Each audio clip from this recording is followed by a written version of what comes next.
ស្វាគមន៍ម្ចាស់ស្រីមកវិញ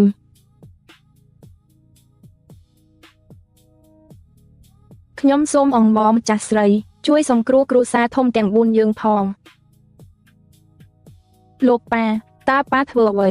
អ្នកទាំងអស់គ្នាធ្លាក់អន្លង់ស្នេហ៍នាងឬនាងជាសត្វចម្លែកមនុស្សងំលុតជង្គង់ចុះម្ចាស់ស្រី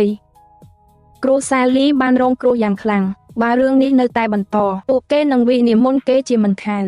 គ្រូសាធំទាំង4របស់អ្នកបានទ្រព្យសម្បត្តិពីឆ្នាំងដាំបាយទឹក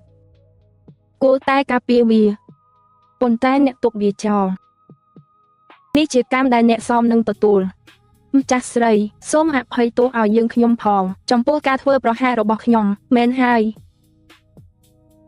មិនអីទេយើងនឹងជួយអ្នកជាលើកចុងក្រោយអរគុណម្ចាស់ស្រី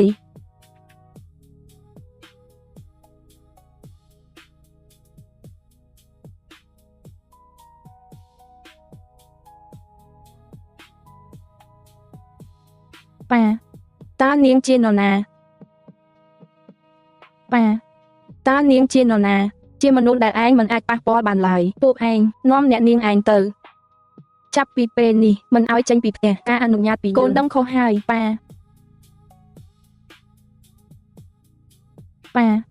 អត្តសញ្ញាណជីស៊ូជាអ្វីដែលខ្ញុំដឹងអ្វីដែលប៉ាដឹងរូបកាយនាងគឺអមតៈឯងមិនអាចប្រឆាំងនឹងបំណងប្រាថ្នានាងបានទេធ្វើតាមអ្វីដែលនាងនិយាយចាប់ពីពេលនេះតទៅអ្វីក៏ដោយដែលជីស៊ូចង់បានឯងត្រូវតែឲ្យនាងឯងខ្លាយជាសត្វឆ្កែក៏ដោយខ្ញុំមិនអីទេមកញ៉ាំឪឡឹបផ្លែឈើរសជាតិឆ្ងាញ់ទុកសិនហឹកតែស្រាប៊ឺរីមកជាយូរហើយមែនទេឯងមិនដឹងអ្វីទាំងអស់ខ្ញុំខ្វះឈាមយ៉ាងខ្លាំងបងស្រីសួរសាស្ត្រានេះមើលបងអាចចូលចិត្តបងស្រីសួរបងជួបបារីទេ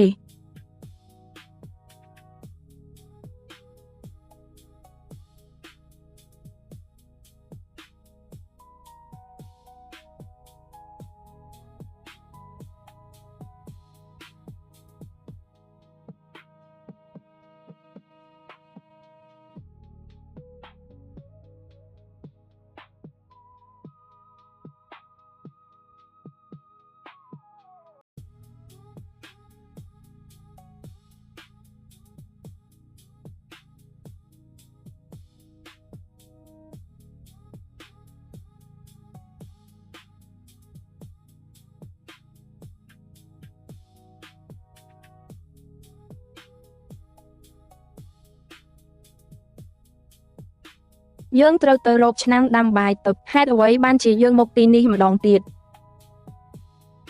ក្រែងឯងចូលចិត្តកន្លែងបែបនេះខ្ញុំស្អប់កន្លែងនេះហើយឥឡូវខ្ញុំមិនមកកន្លែងនេះម្ដងទៀតទេ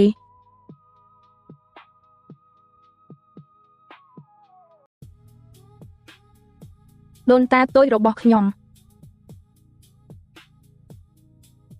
នាងប្រកាសជាឃ្លានខ្ញុំឲ្យនាងខាំពេលយើងទៅដល់ផ្ទះ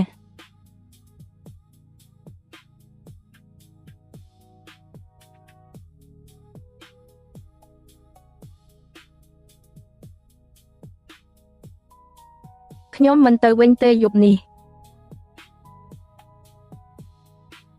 មិនទៅវិញតើនាងចង់ទៅណា